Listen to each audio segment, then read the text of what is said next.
పరిశుద్ధ లేఖనములో ఒక వాక్యము చాలా బలమైనది. ఈ వాక్యము ద్వారా మనం తెలుసుకోవాల్సిన విషయం అనేకమైన విషయాలు ఉంటాయి. ఇక్కడ ఉన్న వారిలో ఏదో విషయంలో ఏదో ఒక కారణం చేత చింతిస్తుంటారు, లేకపోతే బాధపడుతుంటారు. ఏది ఆ రీజన్ అని అంటే, ఇప్పుడు ఇక్కడ ఉన్న ఎంతమంది ఉంటే వారికి అందరికీ ఒక ప్రత్యేకమైన కారణం ఉంటుంది చింతించడానికి, బాధపడడానికి. అవునా కాదా? అవునా కాదా? It's will be there. అయితే ఈ చింతకి కారణం ఎవరు అంటే, చాలా సమాధానాలు చాలా విధాలుగా చెప్తాం. నీ బాధకి ఏది కారణం అంటే, చెప్పేటోడు ఎంత చెప్తాడంటే, ఒకడు 100 చెప్తాడు, ఒకడు 100 చెప్తాడు, 10 చెప్తాడు, అన్నీ చెప్తాడు. లేకపోతే లాస్ట్కి ఒక మాట చెప్తాడు, నా జీవితమే ఇంత, నా రాతే ఇంత, అందుకొరకే ఇవన్నీ నాకే. కొంత బడ చెప్తారు కదా, ఇవన్నీ నాకే, నా నెత్తికే చుట్టుకునే అంటారు. ఏ చుట్టుకునే అంటారు? నత్తికి ఎక్కడ వేరే వస్తున్నాయి అంట, మ్యాగ్నెట్ అట్రాక్టేషన్. ఏమొస్తున్నాయి? ట్రబుల్స్ నా ఇంటుంటాయి అంటారు. అలానే చూస్తే ఒక చిన్న విషయాన్ని నేను మీకు ఈ దినము ఎక్స్ప్లెయిన్ చేస్తాను, త్వరపడి ఎక్స్ప్లెయిన్ చేస్తాను. ఇక్కడ తాగడానికి గ్లాస్ ఉన్నది, దీంట్లో వాటర్ ఉన్నవి. ఇది అప్రాక్సిమేట్గా దీని వెయిట్ ఎంత ఉంటుంది? వెయిట్ ఒక ప్రొఫెసర్ ఒక మంచి ఒక విషయాన్ని మనకు చెప్పాడు, దాన్ని ఈ దినం మీతో పంచుకుంటాను. అప్రాక్సిమేట్గా దీని వెయిట్ క్యాల్కులేట్ చేయండి. ఇది ఎంత ఉంటుంది దీని వెయిట్? 200 గ్రామ్స్ ఉండవచ్చు, అంతేనా? How much? మీరు మిగతా వాళ్ళు కూడా ఇన్వాల్వ్ కాండి, అందరు ఇన్వాల్వ్ కాండి. ఎంత లాస్ట్ బెంచ్? ఎంత? 200 గ్రామ్స్ ఉంటుందా? 300? దీనికి ఛార్జ్ ఏం లేదు. నేనేమో ఛార్జ్ చేస్తాను అనుకుంటున్నారు, చెప్తే ఛార్జ్ ఏం కాదు. చెప్పండి ఎంత ఉంటుంది ఆల్మోస్ట్? ఓకే, 200, 300 వేసుకోండి. 200, 300 గ్రామ్స్ వెయిట్ చేయలేం. ఇది మనం వెయిట్ చేస్తే కానీ దీని వెయిట్ తెలుసు, ఓకేనా కదా? దీన్ని వెయిట్ చేస్తే మనకు దీని వెయిట్ తెలుసు, లేకపోతే మన దీని వెయిట్ తెలియదు. సో నేను దీన్ని ఇలానే పట్టుకున్నాను, ఒక గంట పట్టుకున్నాను అనుకోండి. అప్పుడు ఏమవుతుంది నాకు?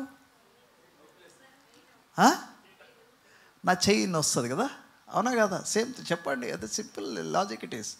చైన్ వస్తుంది. అదే నేను దీన్ని రోజంతా పట్టుకున్నాను, ఈ 24 hours పట్టుకున్నాను. నా పరిస్థితి ఏం చెప్పండి? ఏమవుతుంది? ఒక్క సమాధానం వస్తలేదు. ట్రీట్మెంట్కి హాస్పిటల్ అడ్మిట్ కావాల్సి వస్తుంది. నా చెయ్యి ఇట్లా పట్టేసుకొని బిగిసిపోతుంది, నా చెయ్యి ఇట్లా బిగిసిపోతుంది, లేకపోతే నాకు ఇక్కడ నమ్మైపోతుంది. ఇప్పుడే వస్తుంది నాకు చెయ్యి, ఎంతసేపు ఇప్పుడే వస్తుంది నాకు, అవునా కదా? అయితే నేను ఫస్ట్ పట్టుకున్నప్పుడు ఒక అరగంట పట్టుకోవడంలో నాకు ఏం అనిపించలేదు కదా, అరగంట కానీ 10 నిమిషాలు పట్టుకోలేదు. కానీ నేను ఎప్పుడైతే గంట పట్టుకున్నప్పుడు నాకు కొంచెం చెయ్యి నవ్వడం స్టార్ట్ అయింది. 24 గంటలు పట్టుకుంటే ఏమైంది? నా చెయ్యికే నేను హాస్పిటల్ అడ్మిట్ అయ్యేంత పరిస్థితికి వచ్చింది. అది ఇదేమైనా వెయిట్ ఏమైనా మారిందా? ఇది గ్లాసు ఎలా ఉందో అలా ఉంది, దీని వెయిట్ అంతే ఉంది. కానీ నేను ఎందుకు హాస్పిటల్ అడ్మిట్ అయిపోయాను అంటే, నీకు అందరికీ ఏదో ఒక విషయంలో బాధ వస్తుంది కాదని, కానీ దాన్ని నువ్వు ఎంత దూరం తీసుకెళ్ళిపోతావని దాని మీదనే ఉంటుంది నీకు. అర్థమైందా? నువ్వు దాన్ని ఇంకా క్యారీ చేస్తూ ఉంటే ఆ బాధ ఇంకా నీకు ఎక్కువైతూ ఉంటుంది. If you carrying it continuously for days to long, అది నీకు ఎక్కడి దాకా తీసుకెళ్తుంది? నేను హాస్పిటల్ అడ్మిట్ అయ్యే దాకా తీసుకెళ్తుంది. సో మనం జ్ఞాపకం చేసుకోవాలా, ప్రతి ఒక్కరి జీవితంలో ఏదో విషయంలో బాధపడుతుంటారు. కానీ మనకు ఒక అద్భుతమైన వాక్యము దేవుడు మనకు ఈ దినం సెలవిస్తున్నాడు. 1 పేతురు 5వ అధ్యాయం 7వ వచనం. ఆయన మిమ్మల్ని గూర్చి చింతించుచున్నాడు గనుక మీ చింత యావత్తు ఆయన మీద వేయుడి. మీ చింత యావత్తును ఆయన మీద వేయుడి. హల్లెలూయా! ఎంత మంచి మాట చెప్తున్నాడు కదా దేవుడు మనకు. ఈ మాట ఎవరు చెప్తారు తెలుసా? ఎవరన్నా బెస్ట్ ఫ్రెండ్ నీ పక్కనకు వచ్చాడు అనుకోండి, ఏదైనా బాధ ఉంటే అసలు నీ బాధ ఏందిరా చెప్పు, నేను ఐ విల్ సాల్వ్ ఇట్ అంటారు. లేకపోతే ఇఫ్ యు లవ్ సమ్వన్, వాళ్ళ బాధ ఏందో తెలుసుకొని you want to solve it.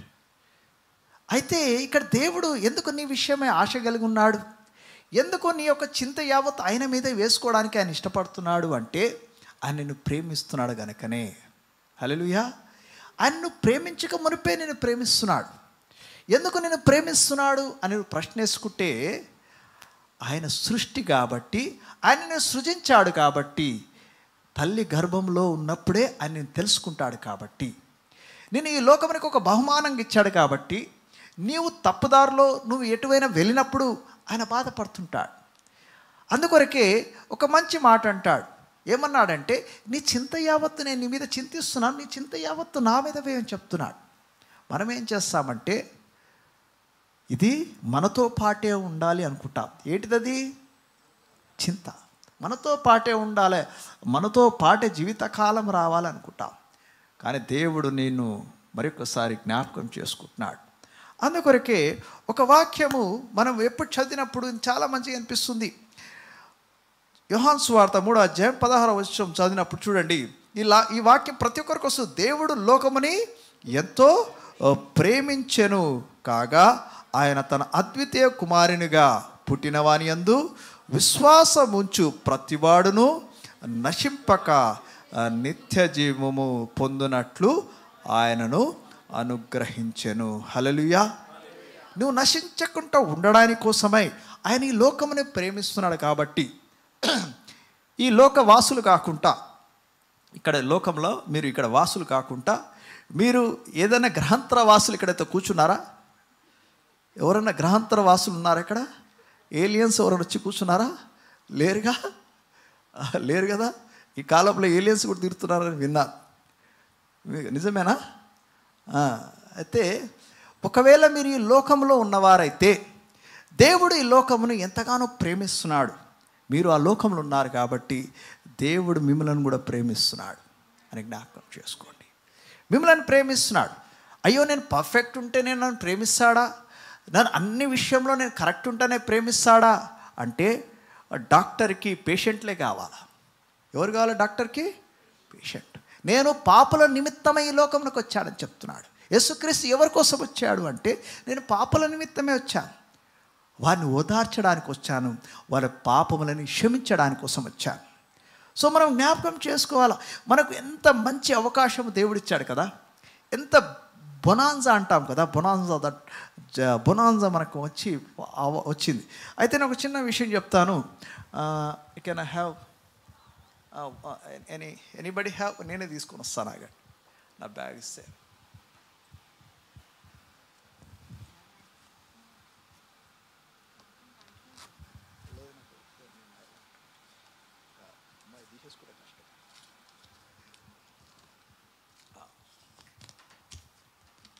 అన్న మంచి అన్ని ఇల్లుస్ట్రేషన్స్ బాగా చెప్తున్నా కదా.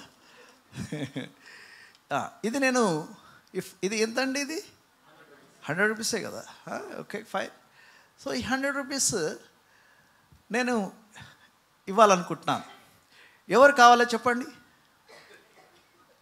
ఎవరు కావాలని చెప్పండి. దయని కూడా బాధపడతారా మీరు? ఇస్తాన్నా కూడా ఎవరు కావాలనుకుంటున్నారు? రియల్లీ, ఇది రియల్గా చెప్తున్నాను, ఇచ్చేస్తా. ఇది నేను నిజంగానే ఇస్తా. ఎవరు కావాలనుకుంటున్నారు? రైటా? 1 2 3 రైట్. ఇది నా దగ్గరనే ఉంది. మనం కూడా ఇలానే ఉంటాం. ఇక్కడ ఉన్న వాళ్ళందరూ చేతులు లేపారు, కానీ నేను చెప్పింది ఎవరు నమ్మలే. వచ్చి తీసుకోలేదు ఎవరు వచ్చి తీసుకోలేదు. You got my point? I'm telling you. నేను చూపించా ఇది నీకు వస్తుందని, ఇది నేను ఇస్తానని చెప్పా, కానీ మీరు వచ్చి తీసుకోవడానికి ఎవ్వరు, అందరం అట్నే ఉంటాం. దేవుడు నీకేం చెప్పాడు? నీ చింత యావత్తు నేను తీసుకోడు. మాటలే అవి అనుకుంటా. ఇప్పుడు అన్నగా 100 రూపాయలు ఇస్తా అంటే ఎవరు ముందుకు రాలేదు, చేతులు అయితే లేపారు. ఇప్పుడు కూడా మీరు అదే అనుకుంటారు మనసులో. ఏమనుకుంటారు?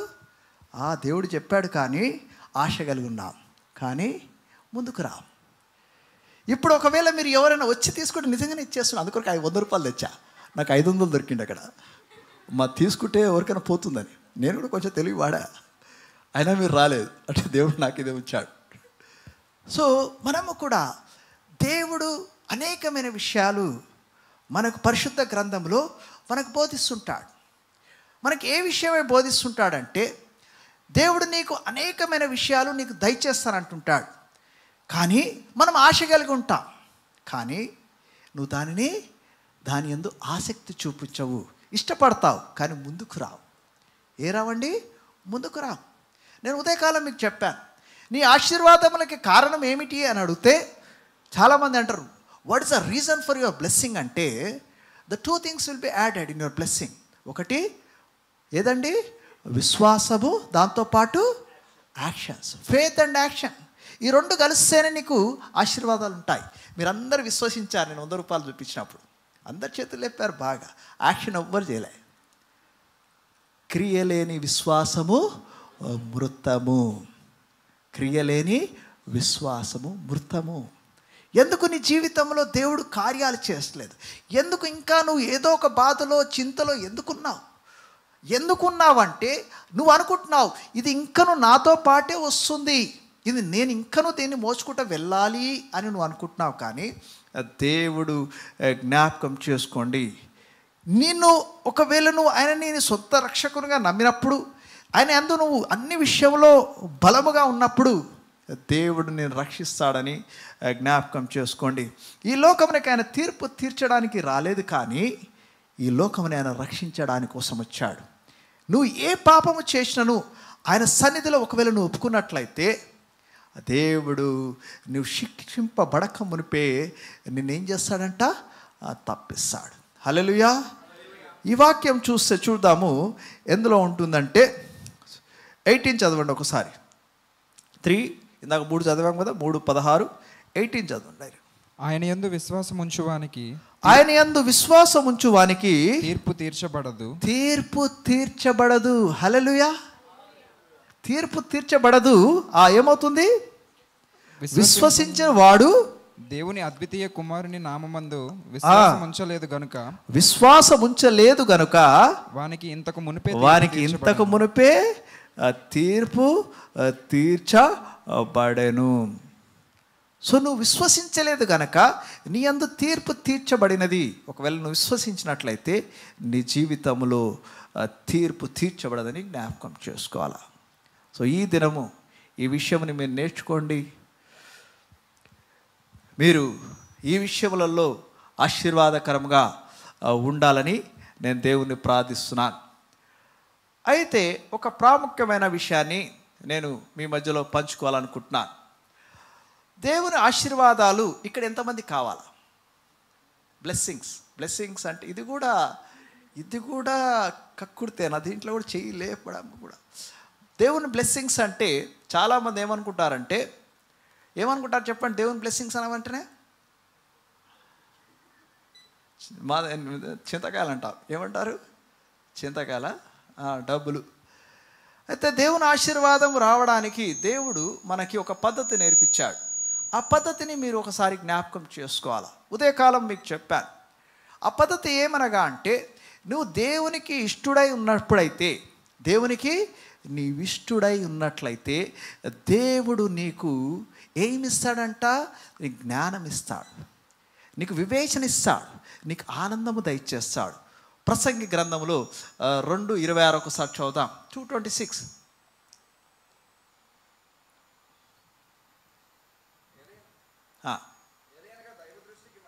చూడండి, ఏలయనగా దైవ దృష్టికి మంచివాడుగా నుండు వానికి దేవుడు జ్ఞానమును, తెలివిని, ఆనందమును అనుగ్రహించెను. హల్లెలూయా.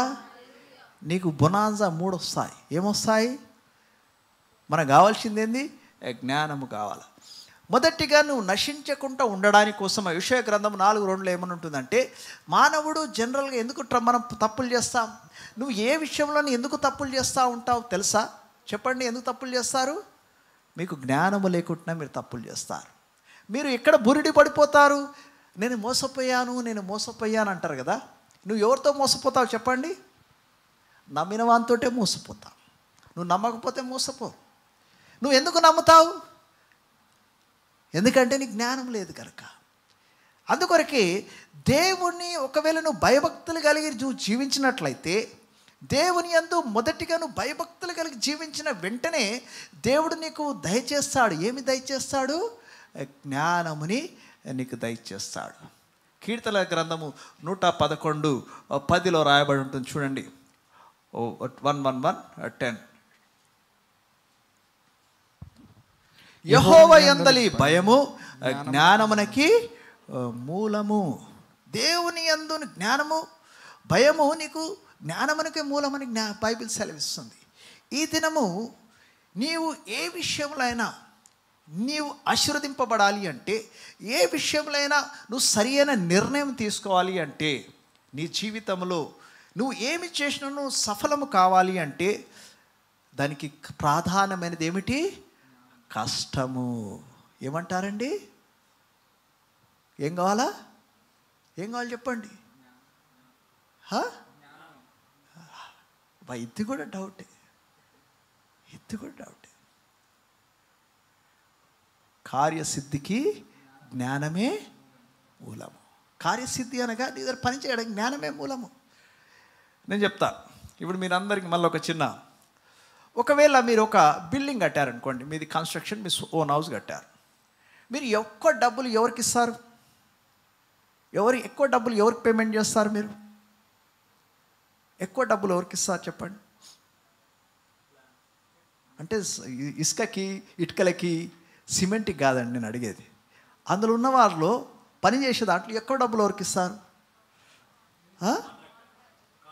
కాంట్రాక్టర్ ఇటుకలు వాడతాడు, అన్నీ ఉంటాయి. ఆయన పనికి ఎవరికి ఎక్కువ పైసలు ఇస్తారు? పనికి ఆర్కిటెక్చర్కి ఇస్తాం, సివిల్ ఇంజనీర్ దాని డిజైన్ ఇచ్చిన వాళ్ళకి ఇస్తాం. అంటే ఫస్ట్ డిజైన్ అనేది చాలా ఇంపార్టెంట్. డిజైన్ లేకపోతే అతనికే మనం ఎక్కువ పేమెంట్ ఇస్తాం. సో జ్ఞానం అనేది దేవుడు నీకు దయచేస్తాడని జ్ఞాపకం చేసుకోండి. అందుకొరకే బైబిల్లో నీకు అనేకమైన విషయాలు మనకు బోధిస్తుంటారు. బైబిల్ అనగా నీవు తెలుసుకోవాల్సింది ఏమిటంటే, ఇది నీవు జీవనాన్ని నువ్వు ఎలా జీవించాలి అనేది బైబిల్ నీకు క్లియర్గా నీకు స్పూన్ ఫీడింగ్ లాగా నీకు చెప్తుంది. ఎప్పుడైతే దీన్ని నువ్వు ధ్యానిస్తూ అన్ని విషయంలో వినుట వలన విశ్వాసము పెరుగును. అది ఏమి ఉండాలా? దేవుని వాక్యమే. నువ్వు వాక్యముని వింటా ఉంటే నీ జీవితంలో దేవుడు అనేకమైన విషయాల్లో నిన్ను ఆశీర్వదిస్తూ ఉంటాడు.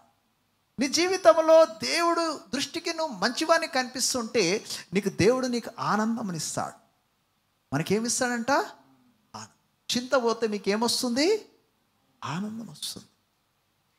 నీకు ఆనందము దేవుడు దయచేయాలి అంటే నువ్వు దేవుని దృష్టికి మంచివాని కనిపించాలి. దేవుని దృష్టికి మంచివాళ్ళుగా నువ్వు ఎలా కనిపిస్తావు అని మనం ఒకవేళ ప్రశ్నిస్తే నువ్వు ఎలా కనిపిస్తావు అంటే, చూడండి, ఎవరైతే దేవుణ్ణి ప్రేమిస్తారో వారు దేవుని యొక్క ఆజ్ఞలని నువ్వు దేవుని ప్రేమించిన వానివైతే నువ్వు దేవుని ఆజ్ఞలని గాయకుంటావు. దేవుని ఆజ్ఞలనగా ఏమిటి అని మనం చూస్తే, ఆయన మొదటి ఆజ్ఞ మానవులకు ఏమిచ్చాడు చెప్పండి? మొదటి ప్రాధాన్యమైన ఆజ్ఞ ఏమిటి అంటే దేవుణ్ణి ప్రేమించమని చెప్పాడు. ఎలా ప్రేమించమని చెప్పాడు? పూర్ణ మనసుతో, పూర్ణ ఆత్మతో, పూర్ణ వివేచముతో, పూర్ణ బలముతో నిన్ను దేవుణ్ణి ప్రేమించమని. నీవు ఎప్పుడైతే దేవుని అలా ప్రేమించినప్పుడు దేవుడు నిన్ను జ్ఞాపకం చేసుకుంటాడు. ఆయన ఆజ్ఞలు నీకు బయలుపడతాయి. ఆయనకి ఏదైతే ఇష్టమైనదో నువ్వు అదే చేస్తుంటావు. ఆయనకి అయిష్టమైనది దూరం పెడుతుంటావు. దేవుడు నీకు అన్నీ ఆయన సమకూర్చి చేస్తుంటాడు. అందుకొరకే రోమీయులకు రాసిన పత్రిక 8వ అధ్యాయం 28వ వచనంలో ఒక మంచి మాట రాయబడి ఉంటుంది. దేవుణ్ణి ప్రేమించిన వారికి ఏమవుతుందంట? దేవుణ్ణి ప్రేమించు వారికి అనగా ఆయన సంకల్పము చొప్పున పిలబడ వారికి మేలు కలుగుటకై. ఎవరికి మేలు కలగాలి ఇక్కడ? ఆయనను ప్రేమించిన వారికి మేలు కలుగుటకై. నీ జీవితంలో కీడు అనేది దేవుడు కలగనీయడు. హల్లెలూయా. కీడు అనే దేవుడు రానియడు. ఎప్పుడైతే యోబుని చూసినప్పుడు సాతానుడు వచ్చి చిన్న డిస్కషన్ పెట్టుకున్నాడు. డిస్కషన్ హెవెన్లో ఏమైందంటే, అక్కడ ఈ భక్తుడిని యోబుని చూశావు, ఏమన్నా అన్నావా అంటే, ఎట్లనయ్యా నువ్వు ఆయనకి అగ్ని కంచె వేశావు అంటాడు. ఏమి? I cannot disturb him. నువ్వు దేవుణ్ణి ప్రేమించిన వానిగా ఉన్నట్లయితే దేవుడు సమస్తమును నీ మేలు కొరకై ఏం చేస్తాడంట? సమస్తమును నీ కోసం చేస్తాడు, సమకూడి చేస్తాడు. అంటే నీ పక్క వాళ్ళు నీ కోసం ఫేవర్గా పనిచేస్తారు, నీ ఆఫీస్లో ఉన్న వాళ్ళు నీకు ఫేవర్గా పనిచేస్తారు, నీకు ప్రతిదీ నీ ఫేవర్లో పని అవుతుంది. ఈ ఫేవర్ అంట. ఈ ఫేవర్ నేను ఒకసారి అక్క జీవితంలో చూస్తాను. ఎలా అని అనగట్టే, అక్కకి ఫిబ్రవరి మాసంలో ఒక చిన్న సర్జరీ అయింది. ఆ సర్జరీ అయినప్పుడు ఏదైతే మాకు ఇన్సూరెన్స్ ఉందో ఆ ఇన్సూరెన్స్ మాకు సింగిల్ రూమ్ ఇవ్వాలి. సింగిల్ రూమ్ ఇస్తేనే మేము బుక్ చేసుకుంటామని చెప్పాము రెయిన్బో హాస్పిటల్. అతను ఏమన్నాడంటే, పర్లేదండి తీసుకోండి, హాస్పిటల్ వాళ్ళు చాలా తెలివిగలలు ఉంటారు కదా, ఫస్ట్ మనం ఎలా ఆపరేషన్ అయితే ఏ రూమ్లో వేసి వచ్చలే అనుకున్నాను. నేను అన్నాను, లేదు సింగిల్ రూమ్ ఉంటేనే మేము అడ్మిట్ అవుతాం, లేకపోతే కాదని. ఎందుకంటే ఎక్స్పీరియన్స్ ఉంది కాబట్టి వీళ్ళు బాగానే లాస్ట్ మినిట్లో మనల్ని సతాయించేస్తారని ముందే కమిట్మెంట్ తీసుకు. అయితే ఆపరేషన్ అయిపోయిన తర్వాత there is no single room అని నాకు చెప్తున్నారు. ఏమని చెప్తున్నారు? కానీ మీకు పెద్ద హాల్ ఇస్తామండి, అందులో ఎవరు పేషెంట్ లేరు, దాంతోపాటు అన్ని బెడ్స్ ఉన్నాయి, అది పెద్ద ఉంది అంటే, లేదండి మాకు సింగిల్ రూమే కావాలి అంటే మరి ఏమి ఇచ్చారంటే మాకు సూపర్ డీలక్స్ రూమ్ ఇచ్చారు. హల్లెలూయా. అయితే నెక్స్ట్ డే మిమ్మల్ని అందులో నుండి ఏం చేస్తాము, మీకు సింగిల్ రూమ్ ఇస్తానని చెప్పారు. పర్లేదు మాకైతే సింగిల్ రూమే కావాలా, మీ డీలక్స్ రూమ్ అవసరం లేదన్నారు. కానీ డిశ్చార్జ్ అయ్యే వరకు వేరే రూమ్ దొరకలే. డిశ్చార్జ్ అయ్యే రూమ్ వరకు వేరే రూమ్ దొరకలే. డీలక్స్ రూమ్, సోఫా అన్నీ A to Z ఉన్నాయి. అందరూ అనుకుంటారు, అబ్బా అన్న వాళ్ళు ఎంత పెద్ద రూమ్ తీసుకోలే. It's a God's favour. Hallelujah. It's a God's flavour. దేవుడు అలానే కార్యం చేస్తుంటాడు. ఒకవేళ నువ్వు దేవుని ప్రేమిస్తున్నట్లయితే దేవుడు నిన్ను మనుషులను సమకూర్చి దేవుడే నీకు సహాయంగా పంపిస్తుంటాడు. ఎక్కడికి వెళ్ళి వస్తారు వీళ్ళు? అందుకొరకే బైబిల్లో మంచి మాట రాయబడి ఉంది, మనుషులని ఆశ్రయించుకంటే యెహోవాని ఆశ్రయించుట మేలు అన్నాడు. రాజులని ఆశ్రయించుట కంటే యెహోవాని ఆశ్రయించుట మేలు. నువ్వు జ్ఞాపకం చేసుకోవాలి నీ జీవితంలో ఏది మేలు. అందుకొరకే మొదటిగా నీకు కావాల్సినది ఏమిటి చెప్పండి? మనకు కావాల్సింది ఏంది? ఇక్కడ ఉన్నవారికి ఏముండాలా? నీవు జ్ఞానము కలిగి ఉన్నట్లయితే చూడండి, నీకు దేవుడు కొంచెం ఇచ్చినను నువ్వేం చేస్తావు? దాంట్లో నమ్మకముగా ఉంటావు. నీకు కొంచెము దేవుడు నీకు ఇచ్చి చూస్తాడు, ఒక చిన్న తలాంత ఇచ్చి చూస్తాడు, ఒక చిన్న ఆశీర్వాదం ఇచ్చి చూస్తాడు. నువ్వు ఆయనను ప్రేమించిన వెంటనే నీకు చిన్నది ఇస్తాడు. నువ్వు నమ్మకముగా ఉన్నావా లేదా చూస్తావు అంతే. నువ్వు ఇహలోకమందు ఇహ సిరి విషయమై నువ్వు నమ్మకముగా ఉన్నట్లయితే, దేవుడు నీకు ఏది ఇచ్చినా నువ్వు నమ్మకముగా ఉన్నట్లయితే, ఆయన ఏ పని నీకు దేవుడు దయచేస్తే ఇది నా కోసమే దేవుడు దయచేశాడని నువ్వు ఎప్పుడైతే విశ్వాసం ఉన్నట్లయితే దేవుడు నిన్ను అధికముగా దీవించి ఆశీర్వదిస్తాడు. అందుకొరకే మనకు బైబిల్లో మంచిగా చెప్తుంటుంది. ఏమని చెప్తుందంటే, ఆ లూకా సువార్త 16:10 ఏమని రాయబడింది చూడండి. మిక్కిలి కొంచెములో నమ్మకముగా ఉండువాడు ఎక్కువలోనూ నమ్మకముగా ఉండును. మిక్కిలి కొంచెములో. అందుకొరకే నువ్వు మిక్కిలి కొంచెములో అన్యాయముగా ఉండువాడు ఎక్కువలోనూ అన్యాయముగా ఉంటాడు. చాలామంది ఏమంటారంటే, ఎందుకని పర్ఫార్మెన్స్ బాగలేదు అంటే, నాకు మేనేజర్ పోస్ట్ ఇస్తే నేనేం చేస్తాను? విరగదీస్తాను, కంపెనీ విరిగిపోతుంది. విరగదీసుడు కాదు, నీకు ఇచ్చింది ఫస్ట్ బాగా చేయి. ఇచ్చిన దాని కాదు, నేను సూపర్వైజర్ అయితే సూపర్గా చేస్తా అంటాడు. సూపర్వైజర్ కాదు కదా, స్వీపర్ కూడా పనికి రావును. జ్ఞాపకం చేసుకో. దేవుడు మొదటిగా నీకు ఇచ్చి చూస్తాడు. దేవుడు నీకు నీ జీవితంలో అనేకమైన దేవుడు ఇస్తుంటాడు.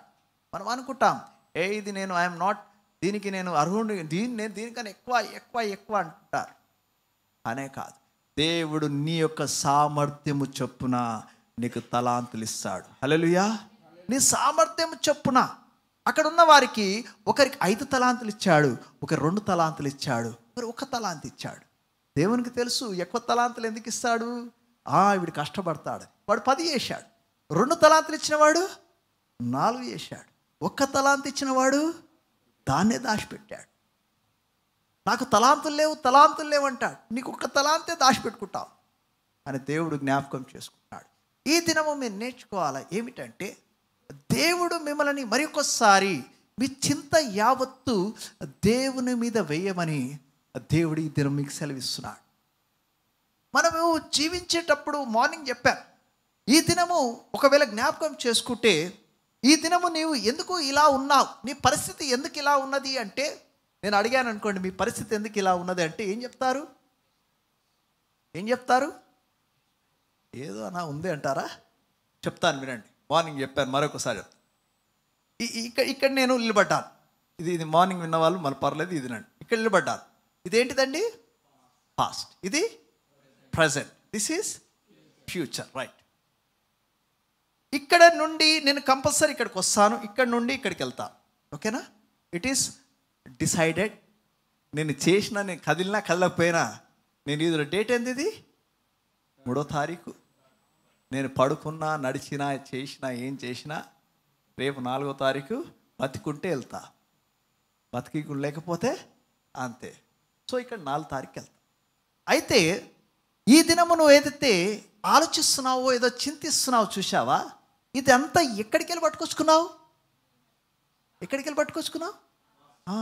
తెచ్చుకున్నావు. ఇక్కడికి వెళ్ళి తెచ్చుకొని ఇక్కడ నిలబడ్డావు.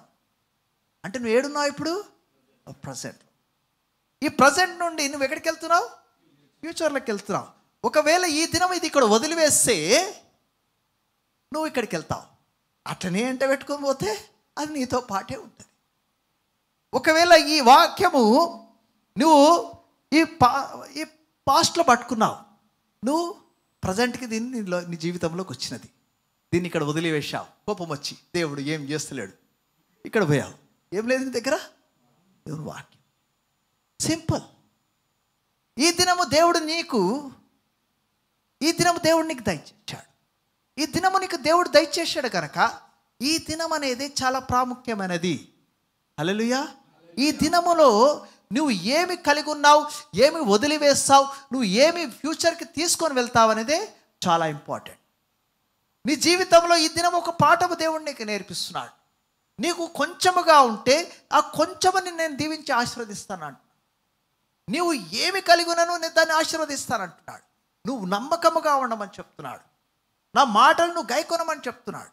ఈ దినము నువ్వు దేవుణ్ణి ప్రేమించినట్లయితే మనం తెలుసుకోవాల్సింది, ఒకవేళ నువ్వు దేవుణ్ణి నీ పూర్ణ శక్తితో, నీ పూర్ణ ఆత్మతో, నీ పూర్ణ బలముతో నువ్వు ఆయన ప్రేమించినట్లయితే, డబ్బులు ఇచ్చినట్లయితే కాదు. చాలామంది ఏమనుకుంటారంటే డబ్బులు ఇచ్చినట్లయితే, ఇది ఇచ్చినట్లయితే కాదు. ప్రేమిస్తే ఆటోమేటిక్ ఇస్తారు. పిల్లలకి, ఇక్కడ ఉన్న పిల్లలకి ఎవరైనా కానండి, మీ తల్లిదండ్రులు మీ ఫీజు ఎవరు కట్టారమ్మా?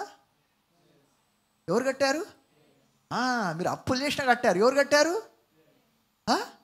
ఎందుకు కట్టారు? ఎందుకు? వాళ్ళకేం అవసరం?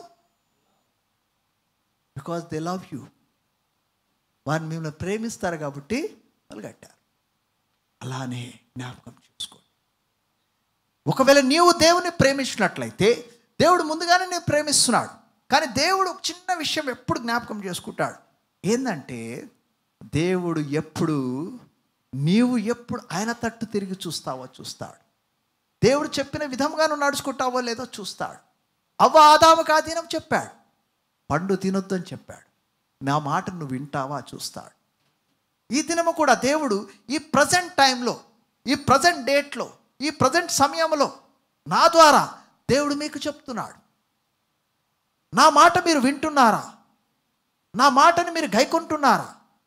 మీ చెవులుండి కూడా చెవులు మోసుకున్నారా అని దేవుడు మీతో మాట్లాడు. అనేక మార్లు దేవుడు మీకు హెచ్చరికిస్తుంటాడు. ఈ విధముగా నువ్వు జీవించు అని చెప్తుంటాడు. యు లివ్ లైక్ దిస్ అని చెప్తుంటాడు. కానీ మనం ఏం చేస్తామంటే దేవుడు చెప్పిన విధంగా మనం జీవించకుండా, లూకా సువార్త 6వ అధ్యాయం 46వ వచనం చదువుదాం. నేను చెప్పిన మాటల ప్రకారము మీరు చేయక ప్రభువా అని నన్ను పిలుచుట ఎందుకు అని చెప్తున్నాడు. మనం అనేకమైన మంది ఎలా ఉంటామంటే, ఈ దినము నీకు దేవుడు ఒక పని చేయమని చెప్తుంటాడు. దైవజనుల ద్వారా నీకు ఒక పని చేయమని చెప్తుంటాడు. నిన్ను కొన్ని వదిలివేయమని చెప్తుంటాడు. ఇతరులను క్షమించమని చెప్తుంటాడు. ఇతరులను ప్రేమించమని చెప్తుంటాడు. నీకు కలిగి ఉన్నదంతయు నేనే నీకు దయచేశానని చెప్తుంటాడు. ఈ దినము నువ్వు జీవిస్తున్నావంటే ఆ ఊపిరి నేను నీకు దయచేసినని చెప్తుంటాడు. దేవుడు నీకు అనేక మార్లు అనేకమైన విషయాలు దేవుడు సూటిగా నీతో మాట్లాడుతూ ఉంటాడు. నేను మాట్లాడిన అవసరం లేదు. మీ ప్రతి మానవునికి దేవుడు సూటిగా మాట్లాడుతూ ఉంటాడు. అదే ఏమంటారంటే విచక్షణ, అదేంటేమంటారు,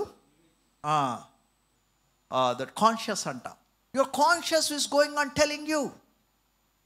మనం ఏం చేస్తామంటే మన కాన్షియస్ని పక్కన పెట్టేసి మనకిష్టం ఉన్నట్టు చేస్తుంటాం.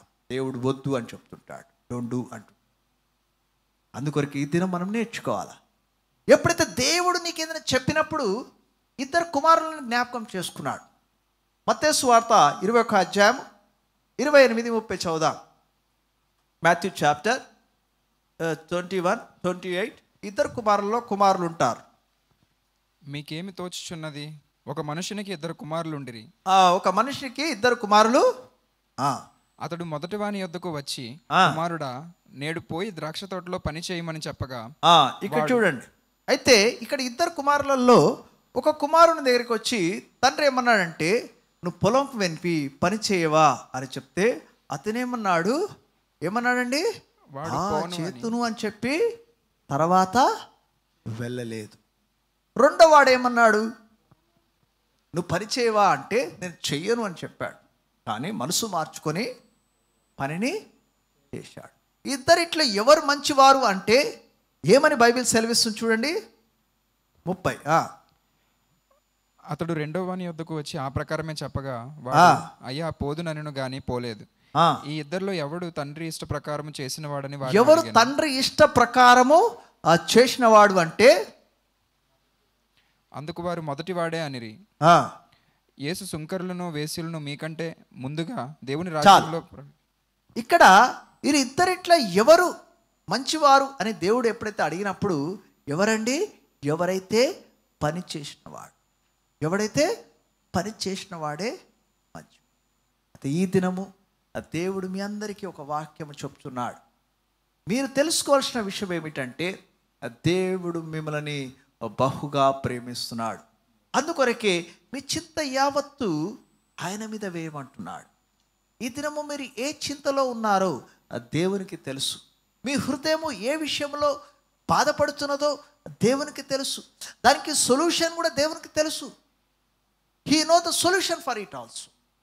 ఆయన మిమ్మల్ని బలపరచడానికి కోసమే దేవుడున్నాడు. అందుకొరకే నేను ఎన్నడును విడవను ఎడబాయను అని చెప్తున్నాడు. భయపడకూడదు అని చెప్తున్నాడు దేవుడు మనకు. అందుకొరకే ఈ దినం మనం నేర్చుకోవాలా. మనం ఏం నేర్చుకోవాలి అంటే దేవుడు ఎప్పుడు తనను ప్రేమించిన వారిని దేవుడు విడిచిపెట్టడని జ్ఞాపకం చేసుకోండి.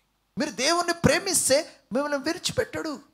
దేవుడు ఎలానో ఏ విధంగానో మీ మీద ఆయన కృపని మీ మీద కుమ్మరిస్తాడు.